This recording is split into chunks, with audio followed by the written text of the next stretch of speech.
2 நாளாகமம் 13:18. அப்படியே இஸ்ரவேல் புத்திரர் அக்காலத்திலே தாழ்த்தப்பட்டார்கள்.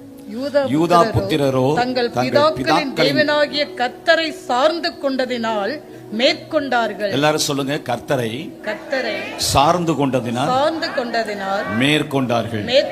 பிரசங்கி 4, 9, 10, 11, 12.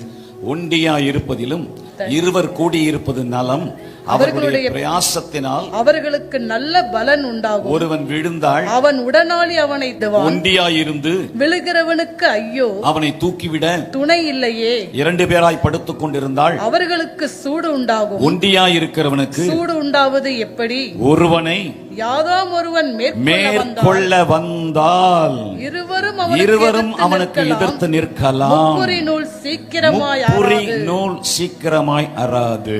இந்த 2 வேத பகுதியை வைத்து பார்க்கும்போது இதில் பிரசங்கி சொல்லுகிறது 2 பேரை சொல்லுகின்றான். முடிக்கும் போது முப்புரி நூல் அறாது என்று 3 பேரை சொல்லுகின்றான். அதாவது நானும் திருச்சபையும், ஹல்லேலூயா, இந்த திருச்சபையின் நாயகனாய் இருக்கிற இயேசுவும். முப்புரி நூல் அறாது. நீ தனித்து இருந்தால் சூடு உண்டாகாது, நீ வீட்டிலே கிடந்தால் வெப்பம் உண்டாகாது, அனல் உண்டாகாது, அக்னி உண்டாகாது, எடுப்பது உண்டாகாது, உயிர்மீட்சி உண்டாகாது.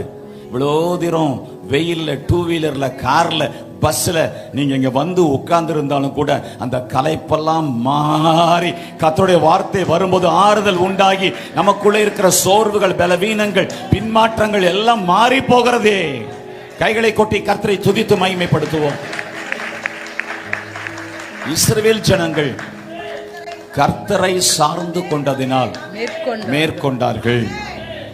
சபையை சார்ந்து கொண்டார், கர்த்தரை சார்ந்து கொண்டார், தேவனை சார்ந்து கொண்டார்.